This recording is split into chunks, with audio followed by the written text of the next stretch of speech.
Eno niyo Kitara Girls nekuleterwa aba. At Kawalega Resorts, Hoima, your adventure starts with us. Hamunaba. Cubs juice. Taste the refreshness from the source. Kitara TV. Twimukia talanta. Ebyemizano hamu n'ebindi bingi. Ensonga yawe niki Kitara TV. Kwegesa Kumanyisa. Bantu nyo abakozi abasajja baba byamiroho abakozi omukozi nakera nakugamba kugenda kumbe bamutwekera. What do many have that cannot make them be patient? Can't they wait? No, can't they wait? Can't you wait for once and know your wife has just given birth? Now to all those maids also who have come to take over. I know. Owangenyo mutata hamuikireyo. Kubanga timujja kumara. Kitara TV, Kwegesa, Kumanyisa. Nkubatangira abarozi ba Kitara TV. Of course it's a Sunday saha 10 we are the Kitara Girls. Ataka subscribing ile geno subscribing on YouTube yet to Kitara TV. Ataka following ile. Thank you so much for the love. Thank you so much for every time you keep subscribing and following us. We cannot take this love for granted. On my soganyu hanu, I am Vivi, your girl, of course, with my co-hosts. How are you, Musire Mutabantu baita babulikiro abatugonza bunyoro at large naye wotali bunyoro inywena abenda show yaitu abenda Kitara TV abenda kuhagira abanyoro bambi mwebale kutugonza mwebale kusubscribinga mwebale kutufollowing on different platforms mwikaloho mtarugao. Okay. Kialero, you know Alain is not around, but guess what? Tubaleteire Omukiara, a mother, a wife, a manager. You know, gone are the days when we used to understand hoteliers are supposed to be men. But this lady, she's a lady and she has been into hotel for some years. She has a good experience. Let her introduce herself. Mama, you're welcome on the show.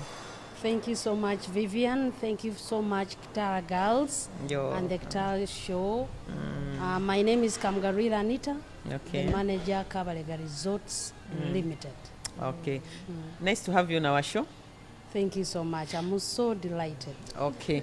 So many of you are asking tulinkaha lera ka environment katuhindiremo. Where are you guys? Where are the Kitara Girls? Of course, you know our main sponsors of this show. It is one and only Kabalega Resort, Hoima and Masindi. And today tunakahiak we are live from Kabalega Resort Nyamasoga. It was last Saturday tukakola grand opening or unveiling Kabalega Resort Nyamasoga. If you haven't been here, you literally need to find time, drive and come to Nyamasoga. It's just alongside the road. Ojakwano san Kabalega Resort Nyamasoga. Of course, Kabalega Resort Hoima, it is 4 kilometers from Hoima town off Masindi Road after Maranatha Primary School, or you can reach them out on 0393 19 38 60. Kabalega Resort Masindi, it's 3 kilometers off Masindi Road as you're going to Kampala before you reach Bigando, still on your right hand side, over Okusako Bahikira 0392 900. Kabalega Resort Nyamasoga. They don't know wangi bazo hoki. You guys, you've been to Masindi, you've been to Hoima. You need to come and try out the Nyamasoga branch. It's so good. It has a good environment. It has a cool environment. If you haven't tried out Kabalega Resort Nyamasoga, I don't know what you're waiting for, because man, this thing, I don't even tell it to you like it is ABC, because this guy has good things, he has legit things. So Kabalega Resort Nyamasoga, where we are right now, where you're seeing us from, you're gonna find it in Nyamasoga. Before, I don't know where, I think this is Nyamasoga.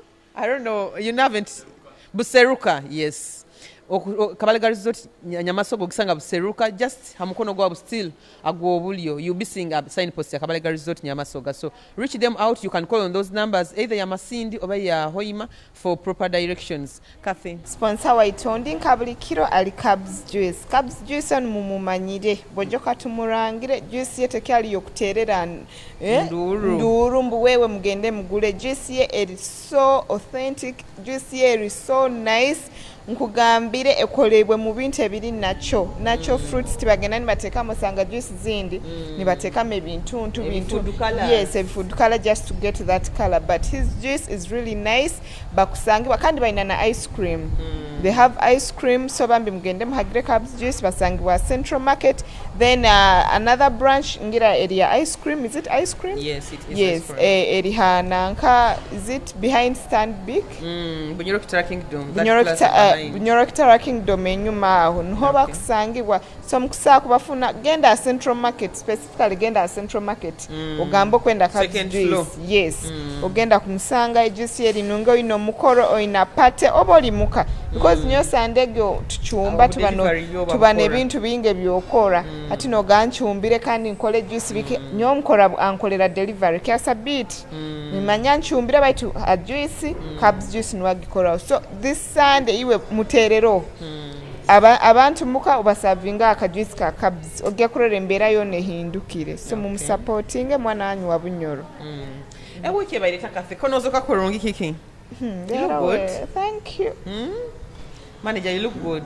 Thank you so much. A week baire nungi wiki do hoimen stingi baire muso akano baire nka kumanye baireta baitu utagamba na kwenda kulila ko eating kwa no imangiri mu baitu alobo yendo humuzoho you know I know magire environment hoimen full of hatred envy and all that so sometimes you need the air to breathe, a new location for you need to go somewhere and think high and have different thoughts, you understand? So sometimes I would advise people to change a location if you feel like you've ever been somewhere and you feel like you need a new society, you need a new community. So here in Ramaka environment has Kasa told you, of course, America Kampala. I myself ebyangetin kubaza iwa kahindulira kimulu ojawija otamusama biro bino I know so banti nywe muhindro omanyire abantu bakumanyiza maiso batandika kumanyira so when you know it's like being with someone and you overshow them you are available there is this way they tend to like ni bakumanyira manyire so inakubura muga nuko boraga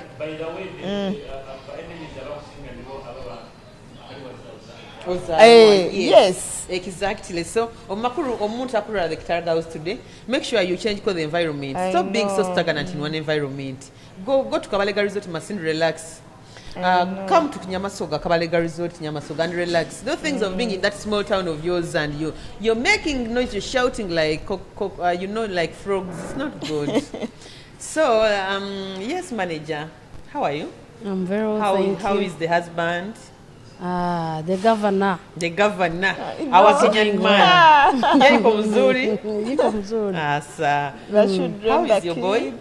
My son Benjamin. My son Benjamin is at school. He studies at Frobeto. Okay. Okay, so kiale tunyira hakantu ka ona. These are the guys of this is Harris International. Harris, you guys, you need to pay us. You need to bring this business on board. Of course, Kitara Girls, we don't put the things on table. But because of manager Kabalega, she was like, you guys, of course, why not? These guys were good on us when we were launching. Of course, we should put you on table. So these guys of honor and all that, look, you should come on board and sponsor the Kitara Girls. We are here. We need more sponsors. So, I've seen a lot going on. There are people who thought abakazi they can never be managers. Abakazi they can never. You can be a wife, but you can never be a manager. You can be a wife and a mother, but you can never be a manager. So, can you tell us a brief experience about you being a manager, you being a wife, and you being a parent? To me, I think those were the days. Okay. Like we Africans, we tend to think. We tend to put women down. Yes. But these days, including our president brought us from the kitchen to parliament. Yes. You can see our speaker, our prime minister. So things are working. Vice president, Minister of Health, everything. Our woman MP. I know. You get. So those are gone are the days. What a man can do, a woman can do better. If a woman can manage a home, then he can manage anything. But a home is something small, and I'm looking at the environment you're in. You're managing over 50 people, and in a family. You're managing your wife, your kids, and your man. Yeah? So I feel the management at home is little compared to this environment you're in right now. it's a matter of understanding them the way you can understand your children. Okay. These are when you are managing them, you take them to be children. I know. Among your children at home, there are those who are stubborn. Yes. Head starts. Hooligans like Kathy. Hooligans. You know, Kathy, when she was growing, she was so stubborn. Who told you? I'm not telling you. And they are coming from different backgrounds, raised differently. I know. Others are planned kids, others are millennials, others are Gen Zs, and you come when you are of 19 or I know. so if you don't up your game, they will challenge you. But You're what you right. have to do is to understand them and make sure you manage them as children and you take them equally. Then you will have to manage them. Okay. So hati Kathy obikengere bino ebintu. Nkobirora. Hati bako manage na experience. Take an example, your company has grown. Ekuzire, whereby you're going to employ more than 10 people. So you need to pick a leave from Anne. I know. How you're going to handle your girls or your workers, wherever they are, in a company. So Hati, in a which leave have you picked in Anne, or what would be your say about what Anne is saying? Yeah, I've picked, like, of course, hati like embere genze nehinduka. Emyake eyenyume rugiroho tuli tugenzere, let's say, new generation kale like ense hindukire.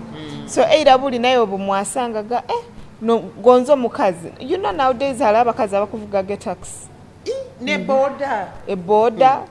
Last time I was going to Masindi and I used these small cars, and it was a woman who was driving. And driving very well. Yes, ebintu bihindukire. So of late, hatitu ebintu, there is this way that it's no longer alarming to see someone being a manager. Emyaka yeira, those years, abantu baruraga, nankata, akakifora ata kuba ali manager. Ali mukazi. You know, but nowadays, you know, different hotels, abakazi, tuba so patient. Nyoni kyo manyire. Even when you're trying to, like, kale obangambe omukazi kirinko muntu omukazi, the way you want to be neat, the way you want to nkyokusanga manager wekikaro ali mukazi, there is this way there are things work out. Yes, mulingo batwale bintu, mulingo bakoraki koko gambira omuntu aina parenting, so they know how to treat people. Okay. Omwana waabwe abagenzera astray, instead of you beating them up, you shouting, know, muzaru kankaba, some other parents aikano kuzaru kwa mwana amanyire kuhandolinga. So if you know how to handle your kid, or how to handle different, you know, abana okuzizo omwana omukulize, so I guess nkuba nkimanyire you can handle different people. No manyambo onu agira character kandi abantu buli omataha n'engeri yakwera byamu. Osangoli aizire that the people will be at work and they don't know what brought them to work. Tamanyi, like, you know, they even don't know, like, all in atabale means say an agenda. Someone comes to work and they want to be pushed. You know, you're supposed so to be if you're not them. someone who is patient with, you know, abantu book heading, like manager, hati nkiyokura kala ko buzaire kabamu. How sometimes you will tell your kid, put on this, you do this, you do this. So pushing omwana wao nokulioka kumara heri okulia. This is where you're supposed to put your clothes and all that. So if you're in an environment no rambo, someone is supposed to, let's say housekeeping, someone by 10 inakuba na tandiko rundi kuhindura rooms obabiki abandi rooms okusuba zitali occupied, you not list ezindo kubo zimazire by that time. So I expect you by 11 kubo already otandikira ogaira room ezibaireki zibaire occupied. So bonkuba ni nkupushinga bupushinga, bonkuba ndi so impatient ntaina mukaliko gamba mbu some people they really need to be pushed to work. Hala abantu wena ku reminding ambu kinu nikyo kyakulesera. Kukutuija, you know, tusakuja Kitara show and we start jazzing and laughing. You know, we laugh, then the director will tell us, you know, producer, you do this, because people abantu bona bendamuki pushing. That's Kathleen. So bokwesanga olinka parent, of course you're a parent, and even managing a home is not easy, like it seems. You people, it's not easy. Even if you're married and you feel like mbu oli mbufumbo, mbu you know things are going to work out, your man, it's not easy to manage an old person, even if it's, you know, your husband. You people, in fact, even a home is something too also heavy. Because at the end of the day, you're not paid for doing that. At least when you're working, sometimes you'll be having something at the back of your mind that at the end of the day, I'm going to be paid. So I'm doing my work and I'm going to be paid. But you're taking care of the family, you're managing the family, and you're not going to be paid. So at the end of the day, you're doing things because you're supposed to be doing them. And it's not easy to manage a home. It's not easy. That's why it's just like Madam has said, that if you're managing a home, it's so easy for you to manage anything. Okay. Because it's not easy to manage a home. Personally, you can even tell your man, stop doing this, and the man will do this. He will do it time and again, like you've not spoken to him before. Eh? But let me give you an example. I can clean my bathroom. Everything is neat. And my man enters the bathroom. You find the tissue that was supposed to be maybe on the what? How do they call it? The tissue holder. It's not there. I'm going to find it next to the dressing mirror. Next to the sink. Next to the sink. What about the socks? The socks. They throw them I arrange anywhere. things. In the chairs, shoes. wherever. The shoes are supposed to be in the bedroom. Maybe you find them in the kitchen. Like it's not easy. Yes. You know men are like kids, eh? It's like not babies. easy. Eh? Even if you push these men, like the little don't even get things the way they're supposed to be fixed. But now, you tell him, when you come back from work, you're supposed to put your shoe, okay, like under the shoe rack. This guy will show you like he's leaving the shoe there. You're supposed to carry them and organize them because you are his woman, like you're the controller of that home. You understand? One thing I know about men, they don't mind. Yeah. A man will Those know. are like kids, you know. Personally, I expect my man to know when he comes back from work or wherever, he cannot get his shoes that he was putting on the whole day and carry them to the shoe rack. But you'll find a man, he will carry those shoes, the dirty shoes, carry them and place them in the shoe rack, the dirty shoes. At the end of the day, that man doesn't have that thing of like, I know my man will leave them somewhere because he knows they are dirty and they need to be cleaned. Then after I put them in the shoe rack, but a man will just leave them. For example, when they eat, of toothpick men, I swear, they are so yes, men are so careless. Not all of them, but they don't even majority of yes, them. like babies. As you can be there, you be away from home for some days. Banange, when you be away, that's when you know a man. That's when a man, most men, umkazi wawe abatalo, nguo manya Amani go mukazi. No tuluka, no mu video calling, ali mukisati kyona kezingira nkekikuruga mukanwa ke obaki kente. Yes, kind of gamba mukangorole obaki enkaito ekijini kyona. But as a woman, to get that thing, like managing, kagamba, how can someone get out when they are looking this bad, over when with iron shirts and all that? So even women managing a home, it's not so easy. That's why people are not even in marriage, because it's not easy. Managing abantu bakuru, it's not only kids. It's quite hard. Something very hard. Nyokugamba abantu beira, but discovering oba batazole. Ebirungi ebiri mu abakazi oba ebirungi ebiri mu kosa omukazi. Take an example. Oba kwanura President White. A cabinet yona kutandikira Prime Minister, Vice President, Speaker and all those MPs. Bali bakazi. So omuntu omukazi alaheru manyangu naiwo oyina omugaso oyina kirungi lwange kya kuhangiremu okulanga president akusaka pointing out abakazi namanyanga abakazi tuina omugaso oba tuina the unique things or good things ebeta hangiro mbasaije. You understand? I take an example. MD Kabalega akaruga ya pointinga omukazi current manager Madam Anne. So ebintu ebirungi biri mbakazi ana kusaba kutugamba details ezikusinga hawo. No, abakazi bine ebintu bingi ebirungi ngokutubira ntubaza ha managing a home. Obo kuba toli steady abaana bona bajja ku sisikara. But bobera steady ng'omukyala ebintu nibigenda mu maiso. That shows organized. Women bataha organized. Yes. Kandi okulola hoteli nga zino, look where we are seated. See the floor. I know. Okukilininga abasajja tebakilininga. But it is the women who will know that akatebo kano nja kasimula nkateekene mu angweti leero niho kasemerere hali mu sitting room. The same thing happens to the hotel. Hotel has a reception. Let's say it is our sitting room. Yes. Then it has a kitchen, which we have at home. Then it has the rooms, the accommodation part.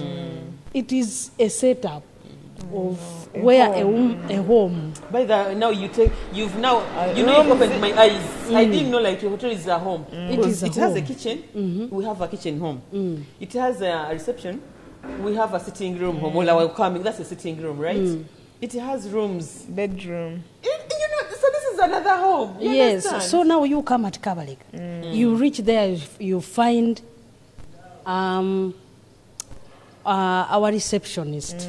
We have Vivian there. Omunyolokati. That's smiling That's mama. smiling mama Vivi. With the welcoming face. So Vivian, when you reach there, the smile of Vivian, It will make you pay the room or eat something at Kabalega. at Kabalega Resort, because you are welcomed well. If we relate it to a home, if your wife is not welcoming, Surely. then not many people will come to your home. You know, people, I would hear people say, going at someone's place there, the woman is always angry, she's always annoyed. So, like, people would even fear to come and say hello. Yeah, because your woman is being so, you know. Mukazi muzibu kukyamaho ne batiinawo. Yes. So oboyika mu kitchen, omukyala akyumba kulungi.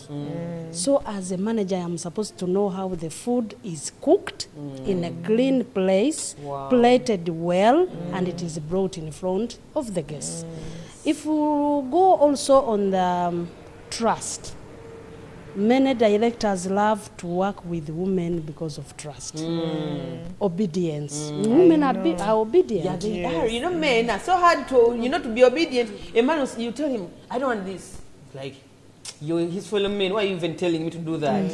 So you find at some point, this point of obedience, now the woman will win. And most men are not transparent. Yes. Women are transparent. True. Yes. So you see, we are outweighing them. Big But up. men shouldn't get annoyed because we're speaking the truth. It's not Very hard. It's very hard. It is very hard to corrupt a woman. You know, it is hard to corrupt this manager of Kabalega. Men, you eat corruption like nothing. You want to be corrupt. You're disobedient. You don't even listen to your bosses. So that's why you see now these days, the women, we are winning. We are in big offices. We are in big company. We have a big manager around. So even okutina kuli. Fear. I don't know how we can put it in Runyoro. Nti obola aboli muko ojja kugamba omwami wange ajja kuhika muka ntakakozire kino. Bojo alandola ata ntakakozire kino. The same thing happens at work, at the workplace.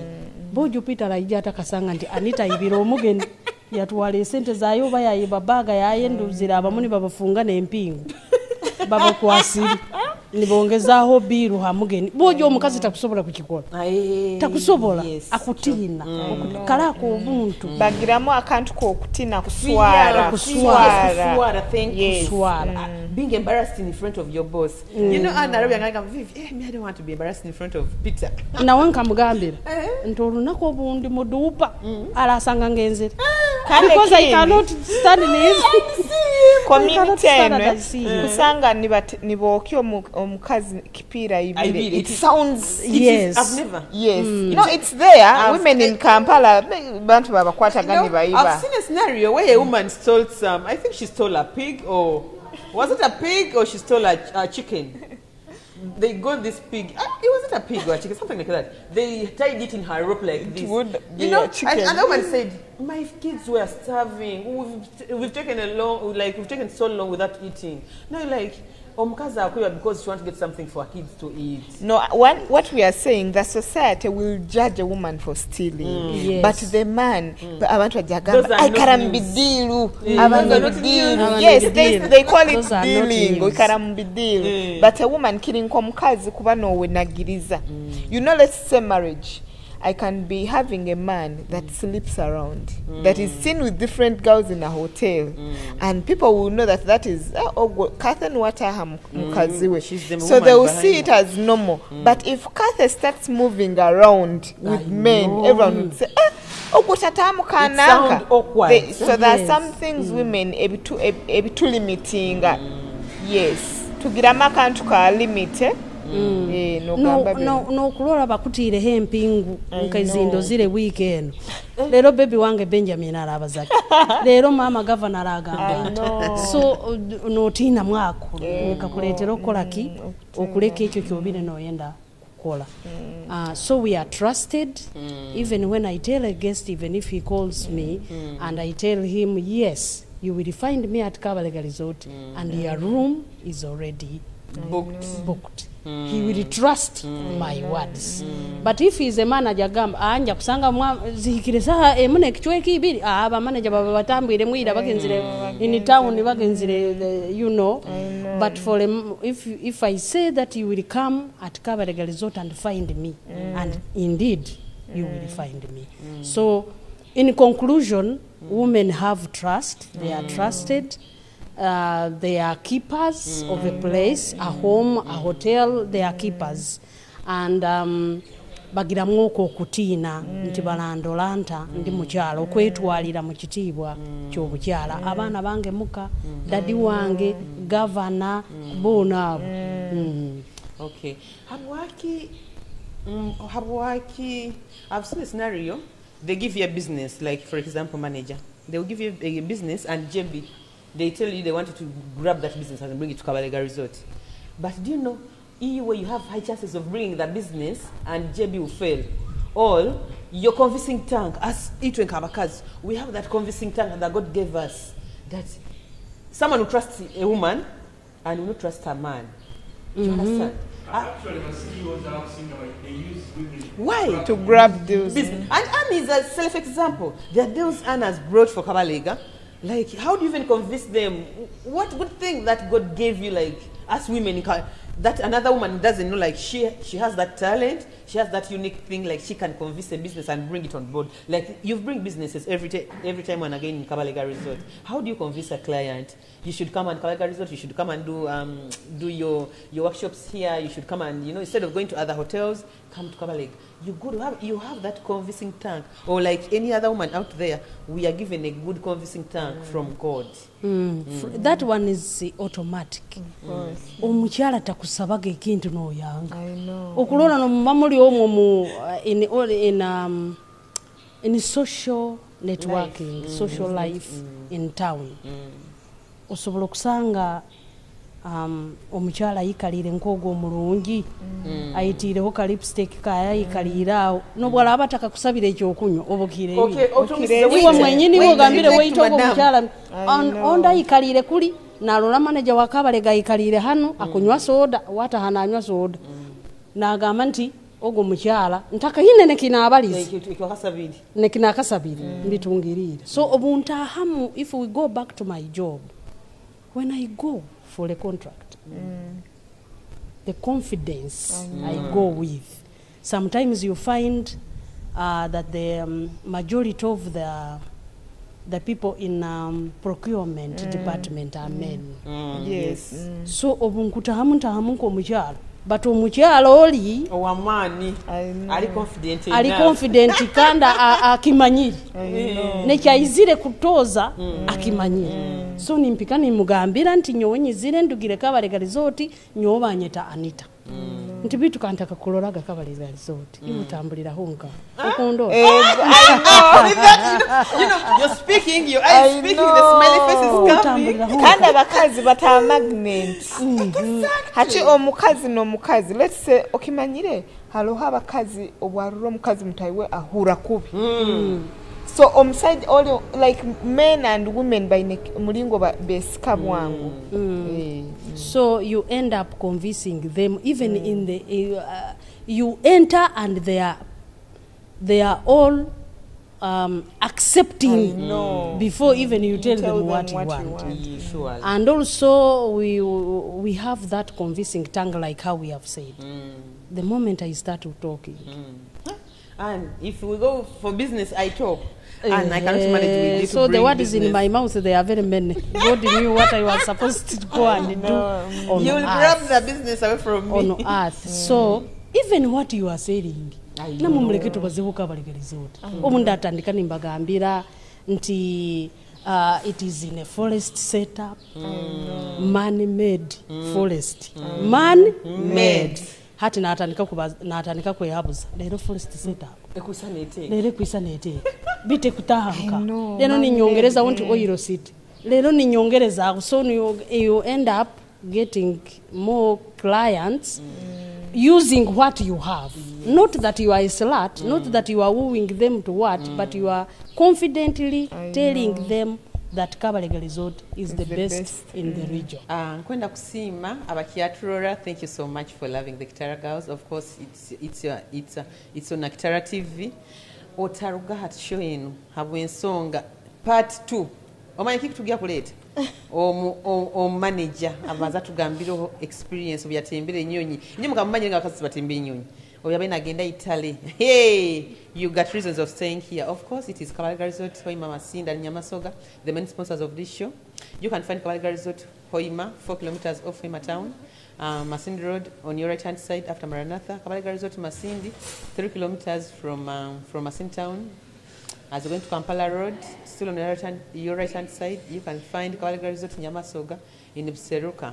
It's, of course, Cabs Juice, the main, the guy behind our drinks. It is Bunyoro Kitara Convention as well. Don't forget to go and support. Of course, we have Crystal here. We have Honor. We need you guys on board.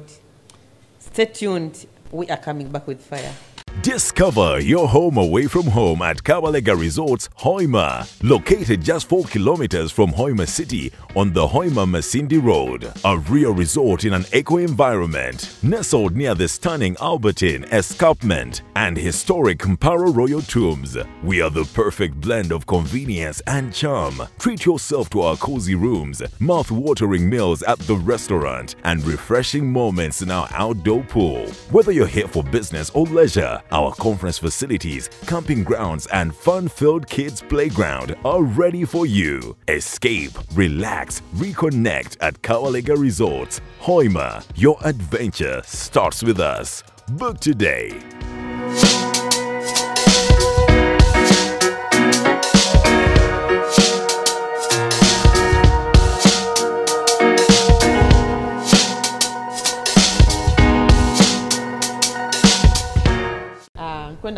Nkwenda kusima buli muntu akiaturura mwebale mukuhumuraho uko kutubayiro. Of course, we've had the best buffet around Bunyoro with the best chefs. Of course, buffet ne ruga Kabalega Resort. Hande ne Nyamasoga no mlinge ehingura ine. Nyamasoga na kwenda tugege hoi hali nanka nanka bageta bateri ya hoi bageta ta branch. How did they call the other branch? Hoima branch. Hoima branch. Tutanga kuja Nyamasoga. Why? Enkoke bayire nyisire buli bunuzi. Why? Everybody should be fair. I'm talking about the Kitara Girls every day. We are every Sunday we should be live on Nyamasoga branch. Everybody totally serious. Your chefs, abachefu bani manyo bahire Kampala. Abana bachumbire umukobi, abana bachumbire umuchere, abana chubeke talk. Everything was legit. So guys, oboko bali mu town, you can drive over and come to Kabalega Resort Nyamasoga branch and have the best buffet at just around 30,000 with a soft drink, right? So come through and support Kabalega Resort. Eh? Dakika 10 you know abali na motoka bono buntu butito teka mfule ya mitwaro gumu oje Kabalega olye ka best buffet. This is the food you're going to eat, a meal you're going to have, and you know, like, you're not going to have any other meal at the end of the day because it's so heavy, everything is on point, everything is clean. And you know, if you've tasted Kabalega Resort meals, I shouldn't be telling you Kabalega, no. And to add on that, it's the first hotel in Dora ogenda kuserving obani bakwereza buffet. Umuntu enyama nagikuha atakugiegura. Kandi kafaye ndekoko ebifinga bitano. Bekwata ni bampereze. You know, ojo bampereze mere na nyoni mpura. Chonko sange hoteli zindi akanyama kati. Obwo mugambo kwenda akanyama kana kwakenda. But here osagambe ente ziri hali. Omuntu emudu akabalege ebintu binabikaide mu. Yes, no. Ayenda, you know, he just gives back atuyamba like atuyamba. Come and eat buffet resort. So guys, you have reasons of coming to Kabalega Resort Nyamasoga and have the best buffet at only 30,000. Of course, Kathy, the man behind our drinks. Cabs juice omojo aina juice ekusinga kunura. Oh, God, the disciplined man. Thick, aka ice cream, bojo bana inyu mugende musagike cabs juice.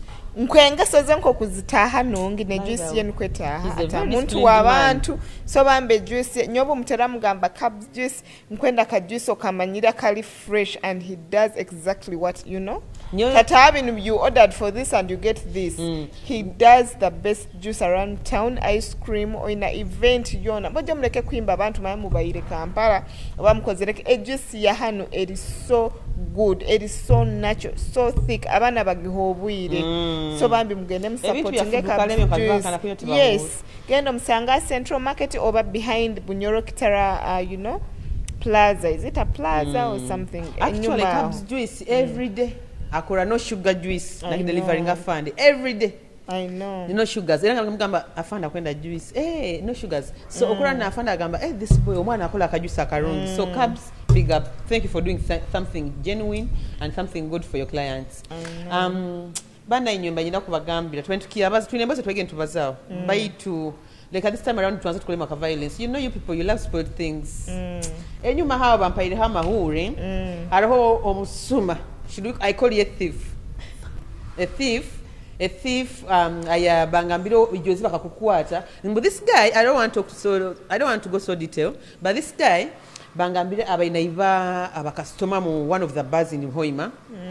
Guy to an extent, for example, if you go out with your girls or your friends, like for example, we may go out with the girls, and our bill is like 100. So you know what this guy would do?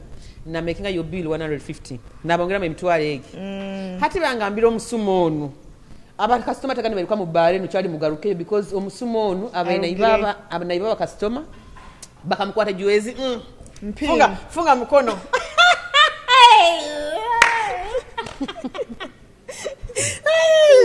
you know I love sports things, that's why you people hate me and I speak the truth. By the way, I was told by the guy on Kanisaba's Mukora story. This guy, this is the guy or the manager. I think he was a manager or he was a promoter. I don't know, a marketeer. I think over marketing managers. Something of the kind. This guy, oba ino biyama havana babaisiki. Some of them, yes, abakozi. You take an advantage. Okwenda kuho muntu omulimo. Why would you sleep with the girl then later you give her job? And this is not even your father's company. You a mere worker. I'm told abana bakusinga mu barege. Bono babyama byamiro. Like you've slept with them. I don't know if the girls are still safe. Like seriously, this guy has been taking an advantage. Kubiyama na baisiki I'm giving a job. Oja okwenda oba waitress. Ujja kubiyama honko mulimo. Why? Girls, why being so desperate to that extent? Why would you use your body parts because you want to be bartenders? But nyo kutekereza abisikabo batukutera omulanga abantu bona abali heru abisika bakuserura emirimu try to go through the right channels. Yes, the right procedures.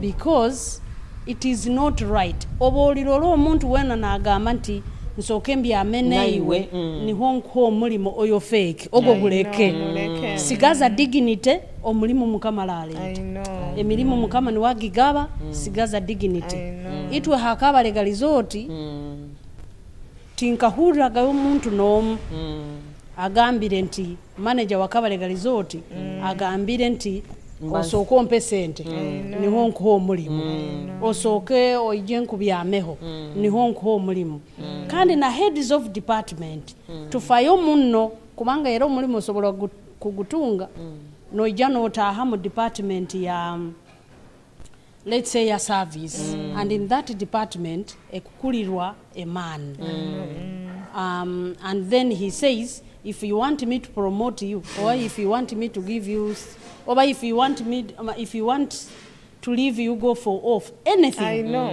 you first be my girlfriend ekyo tukivumila and we don't allow that as Kabalega Resort family those are prohibited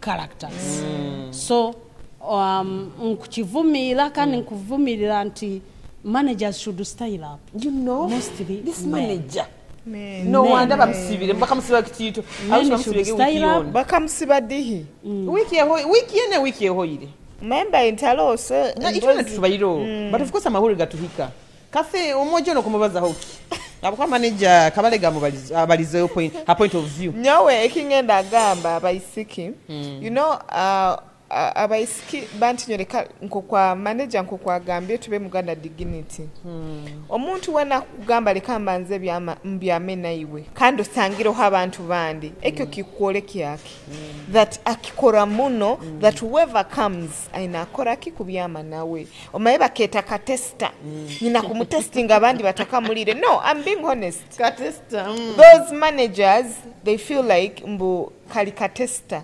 omukozi bamundyaho bata na nyonyi nakulya you know so bagenda ni babadupo rundo omukozi akwenda agenda you know for some off days you know atinka baiskabo afunirwa ka chance agenda haka ka staycation agenzro action agenzro honka so atina mugamba kwenda hebiro bisatu hatoli na mugamba hambanzo ojora alemuka you know so hati abaiskini barora you know sometimes omulingo you know tugenzere ntuba ensine hinduka era buli giving yourself to a man would sound so big but birobina abaisiki bagenda gani bakirora it's something so normal that sleeping with someone okimanyira alaba isika betunda nagamba ali sente zabusa nze nnyo mulimo gwangati nkola sente zabusa ezo ziba sente zabusa ayebero it takes off your dignity and trust making to kione kikui how dignity yawe it's too expensive it's a very big price to pay you know. So hati nibalema kora kikietegereza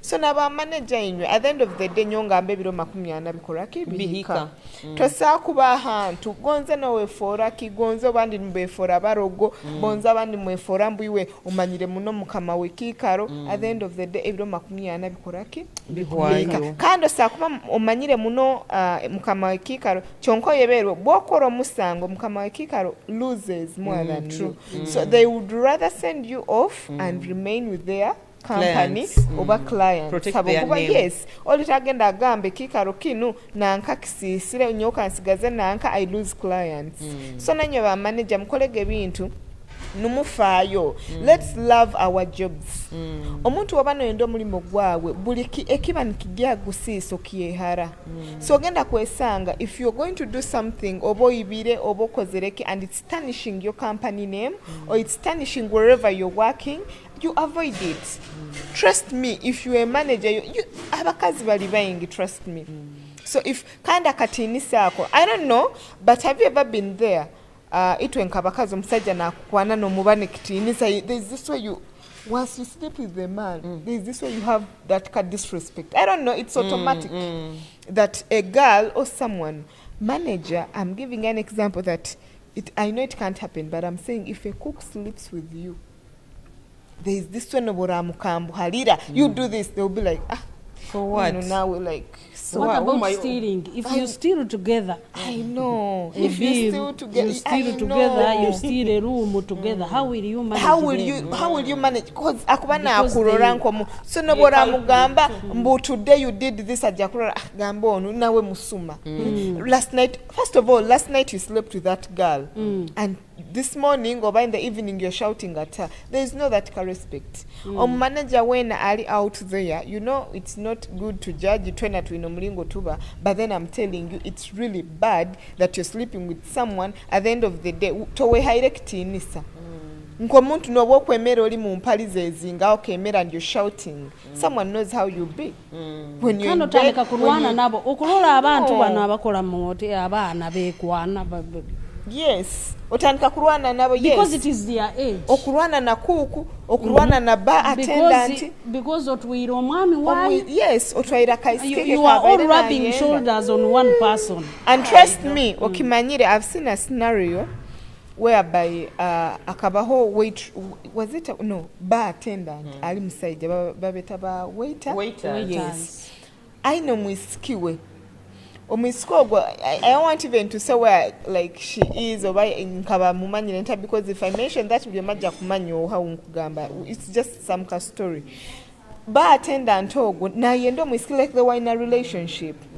some manager was asking her out manager like let's say the manager of that bar attendant was asking out the girlfriend to the bar attendant omanyire manager kaika kulemesa bar attendant ogwa rugo akwenda kaisiki namu kwaraga namu like trying to push you hard until you leave because trust me if your manager actually mugakugamba pushing hard until you resign until you leave akusakikora but then why are you doing that because of a woman kando wotagya kuswera you just want a one night stand with them probably one or two chonko musisi relationship abandi mu basisiraga their careers ogenda kwesanga abana bono babyamiroho obokuba murwaire basigiro burwaire abandi mukubatweka amada numbwe hakana basingoma zabaloko so abana numba traumatizinga ondaja kwihamenda omwana omuyisize menda you know people go through a lot I had the story of by the of recent I was so shocked abantu bakora ebintu ebiri so ebyobuhemu okurana abakozi baitu bomuka these men are doing so bad to them by nebintu babakora of recent I had a story that someone reached out to me angamba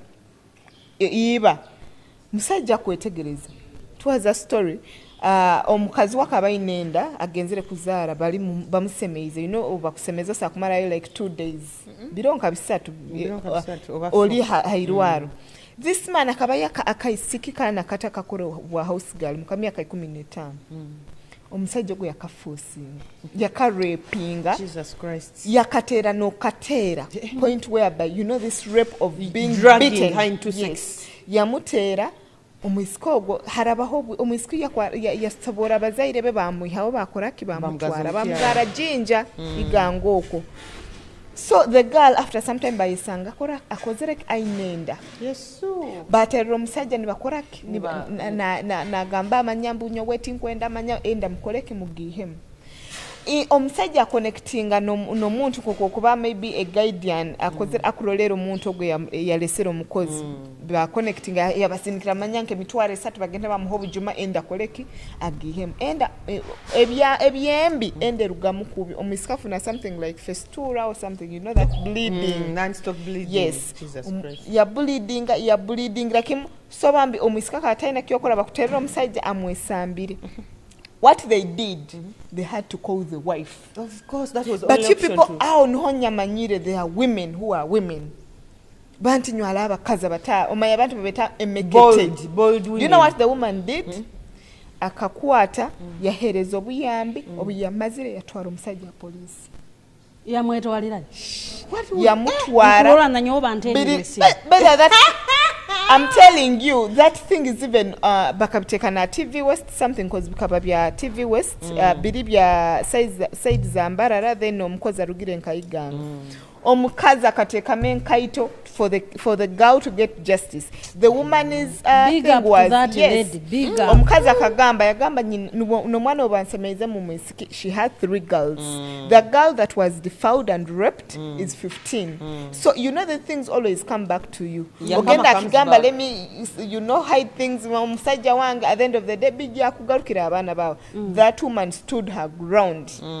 You're making sure that little girl with myaka 15 got justice. Na abake nanya basaija ebintu bintu byokutaking advantage tibiri just in bars over hotels over anywhere over at workplaces. No maka bantu nyo abakozi abasaija bababyamiroho abakozi omukozi nakerana kugamba kugenda kumbe bamutwekere omukozi atakusa kuba with that they cannot kumbe bakumutaliban. Yes bakumutaliban. Why bojo banti nyo timanyira abasajja bakabaki. These scenarios bojo biri bingi. By the way, this is a topic that really turns me off because at the end of the day ebintu stories ziri nyingi. Basajja nyo it's too much. Abasajja abakubyama n'abakozi b'omuka muli bayingi muno kandi mwemanyire. Omusajja n'okumuleka muka maybe naturuka saha ibiri amanyire kase I'm just giving an example. Oba Vivian obahu agaruka saha ibiri zekiro omusajja natasa munana gwa musana na mubyama. At the end of the day bojo bantinyo at the end of the day omusajja to we high respect. To respecting no mukazi wawe, because trust me, I'm not going to be respected by that maid because we are sharing the same food. Chonka at the end of the day basajja timukirora. So bantinyo nanyo I can't even say much because that topic is really so annoying. Hapo scenarios abakazi bakwijagani babaze bintu ebyo abasajja mukutweka abakozi abasajja mukuhamba abakozi bojo kiri too much. Abasajja bakwenda abakozi babo bakubahamba buhamba. Bojo mukozi no musanga kwogya no muhamba. Mukwenda. Let me ask men. Let me even ask you men. What do you get from a maid or from a worker that your wife doesn't give you? I know. What special thing does a maid have or a worker that lacks in your woman? But they have always also the men talked about that we are forgetting our responsibilities. Okay. But was that child really a 15-year or 14 was the one doing the responsibilities of the wife? No, what I'm saying. No, that kagal akaba myaka 15 and another thing obwire nkugambe that man akakozesa chance because the girl was given an opportunity to narrate whatever happened. Obwire akakozesa omukazi ali mu irwaro akozereki as so that's the the man used to come to get stuff from home, you know, to take to the hospital. That was the time. So that was the only opportunity for him to utilize. Be serious. But now don't you see the heart? That woman cannot heal quickly. The one who is in the hospital. She has a wound here, you know. That brings us to and the man would go for Ramukati. Really? Yes. I've never heard of that. But why? Because I don't think Ovanyonta, or I don't know. Does it take so long for a woman to build back to normal? What do men have that cannot make them be patient? Can't they wait? No, can't they wait? Can't you wait for once and know your wife has just given birth? Every time you're sleeping here, there, you know, Alaba said some stupid men can't wait. So why don't you go and get someone out? No, get someone out. Why are you using the maid? Exactly. The girl said she was a virgin. That story is everywhere. The girl said she was a virgin. My sister is telling me that story, and you know I had to really look like again and following her up. Akaisikia kanerating ngoma eba babateka ebintu nibabaza ebibasweka. Kakabakana kataine kamanyire kalika 15 years okasiro karepingire yakagamba ya oba mubasoga babagamba bata yankuba oba yankola like kumuniga yamuniga yamutera empi yamurepingira kimusarale ati nyamalo mwana muisiki mutatyo. At the end of the day every day get reasons of not defending men. Baitu bantinyo abasajja bakubyama abakozi muli bayingi. And by the way, women, we should start exposing those old men of yours. If you feel your man is doing this, let us expose him because these men don't even learn. Nabakazi tuino mlingo you know nyowe maid tosa after akisika kunsimulira kunkora. Me, my maid doesn't even know how my bedroom looks like. You're supposed to. No, sometimes as ignoring because you know and then no tosa kwikana na maid atamanyira how your bedroom looks like you can send her when your man is not the kids bedroom and your Oba bring me this when you're in the bedroom. My maids don't enter my bedrooms. My maid, even if I bring her now in front of that camera, he has never even reached at me too. The maids I've had, they don't even know what happens in my bedroom. For what? I will even clean my bedroom for my own. And just like I said, I cannot allow my maid to do anything in my bedroom. Chonka, there are women who are not like that.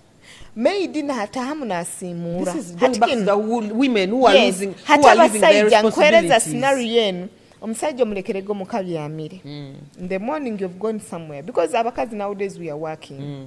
Even if it's not morning, omukozi akusimuura. These made some of them tibali habe ogamba mbu mwana muto. Nawe agamba omukazi ono Vivian ainako kintaina. She's going to bend down and start mopping in a seductive way, and your man is going to get on and sleep with that maid. Halaba maid by the abaija kutwala basajja. Kitali gamba mbayizire ekora. Baita abakazi naye mwino mulingo aba maid abo okusanga ndi bambayinamira kusimuura amusajja mugwira hamurepingire. Abasajja ezira kurora kintu kinamira ezira bojo. It's too much. Basajja nywe aba maid mubeganyire because at the end of the day insane the world, you know, you cannot avoid maids. We have kids, we have a lot of responsibility. We can't, but we urge the men, even the maid, if you know you are innocent and you see omusajja kukola advances to you, speak up. Mugambire tunyo bino tinkubyenda ugambire na aunt, that aunt, do you know what? This is what is happening. Kani ni mwabakyala maid obwala confidingaga in you. Akakugambira. Leka kusiisa amakaga wabame mwamanyire. Maid muyoho mpolo mwami wa omugambire nte byokola gambe manyire. Nkubimanya. Omwana wabande muleki. You get? Now to all those maids also who have come to take over. I know. Owanganyo mutata amuikireyo. Kubanga timujja kumara. So you should also stop. For the ladies who have left the work to the maids, then for you, I don't know what I can tell you. We need a lecture together. I know. A whole show for that. A whole show for that. Because at the end of the day, toina omusajja, my friend. Can't every day you tell me toina omusajja. But I'm telling you, women, let's try to keep our men. You cannot keep a grown-up person like you can't, but let's try to protect. So much hard, you know. Don't do things that push your men to again in wrong hands. But men really, why would they? Sometimes I even run out of words when it comes to men. Those stories move There are those all women out there, the girls that you would wish to be in a hospitality sector, but akukanga. Ntobo ojja kuba n'ojja kusaba omulimu bajja kubyamaho manya bajja kukolaki omulimu gubi ito tutwireyo tuliyo kandi tukyali mwije mukole nimwe abazayira bali muka muleke kuhakana abaana nti abantu abakola mu hoteli bataba malaya ito tutaba malaya. I've been married for 14 good years. Wow. And I'm a mother of 2 boys. I have a husband and a home to take care of. So all I have in my life ngitungire mu hoteli. So nku ajinga abisika abali oko nti obolaika hamulimo na abaliyo mu mahoteli. Then ni ba manager ni benda kubakwata ni benda kukolaki. Raise your hand. Be strong. I know. Bring it out. And then we have a freedom of speech. We have a freedom of speech. Kandi boss waitu tajja kuikiriza ekyo. Nti niho bakubyameho niho bakoleki rero wangi. Rero emudi. Rero aboki. Akusira akwanga umanyisa. Hakuna mcheza hapa kukabalika. Nkoma ndio katai. Wherever you are working, we are talking like at Kabalega Resort what happens, but in other hotels I know Mika cannot tolerate that. HB, Hoima Resort, all those are gentlemen, the owners of those facilities. So don't keep quiet. Speak up. Ntumalire sheno nyole kambaze nyijukiye habantu. These people oba abantu inye abagamba mbo Vivi oineduka because abasajja kamaza kubiyama wafune eduka Vivyo yetunda Katho yetunda Amani Kabalega Resort kwanza kuetunda to get this position. You guys stop that stupid mentality. You can achieve anything as a girl or as a woman without having without sleeping with men. So society over communities tulimu abantu bakutujudginga muno. I don't know why you guys keep judging us, you know, and making conclusion. You understand? Sit someone down on Mohabuze. How did you make it? How do you make the things reach where they are right now? Than saying, you guys, ebintu byokwikana mu judging abantu mutaina the other side of the story, it should stop. Not buli mukazi nga ina sente ayetunda. Not buli mukazi mbu ayekoleiremu akantu kayemba ayetunda. No, abakazi bakora. This generation abakazi twegere kukora. Okusanga omukazi ina farm, I was seeing a story of this girl called Katrina. This chick aina that has really been judged, and she's judged. This so girl much. was at 4 points for some years. I know. So Noram abana baku investing, only that they are not even showing it in front of cameras. You understand? So this system and this habit of judging people, Vivi this, Vivi a prostitute, Vivi have these men and these men. Kathy, you sleep with different men to survive. You have different men to clear your bills. As a women, we are here to encourage, and those women there. Abakumaramu amani, they discourage you, you can't make it. As a woman, you can never have that, you can never achieve that. We are here to encourage a girl child, a woman, wherever you are. Wake up, take a step. It is always one step at a time. You will make it in life. It will be one day, everything will be good. Ebintu byokwikara hongo kutina barakugambaki manyaki. In this society, people always judge.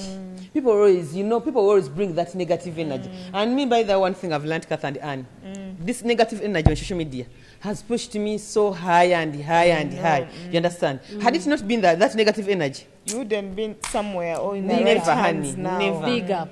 So abali waka tuyigire ku Vivian, tuyigire ku Kathy, tuyigire ku nze aliyo abalala bamanyi n'okumbuuza how do you do it. You might not be a hotel manager ngeyo that energy you don't have it, but you can drive.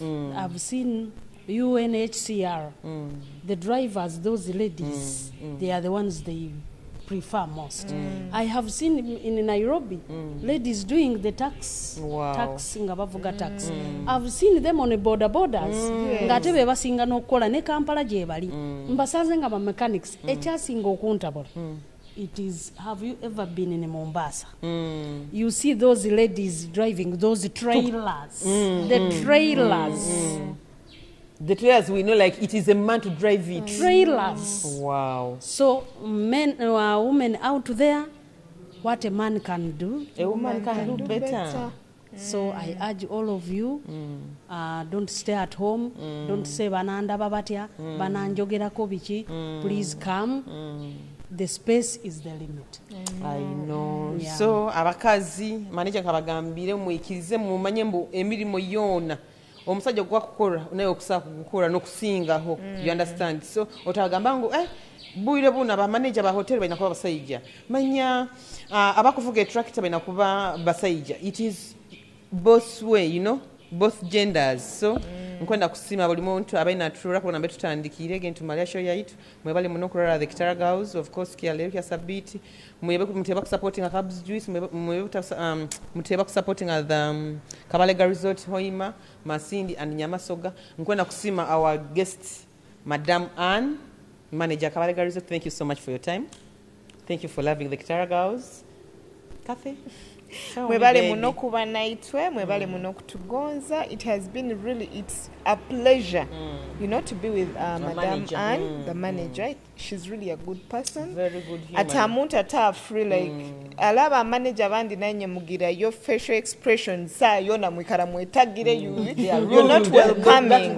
Your faces are not welcoming. But muruga muntu abara, hey you girls, I see your show, I watch your show. Even comments. She's really a good person. Yeah, Big up to you. Thank you for being with that welcoming face, the way you interact with clients, the way you're so loving when it comes to your fellow ladies. There are some women where you also lady, they feel like, hey, they want to put you down, but this woman tries to uplift every woman she meets. And thank you for being a hardworking woman, by the way. Thank you, that Kitara smile girls. Never goes away. Say hello to your man and your son.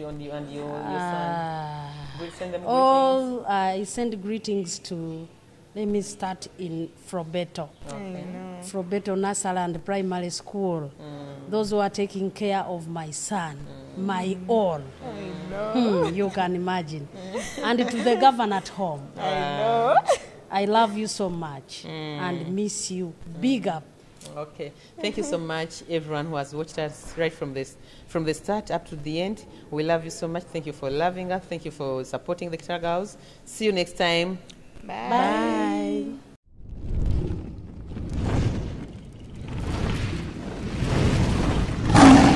Kitara TV, Kwegesa, Kumanyisa.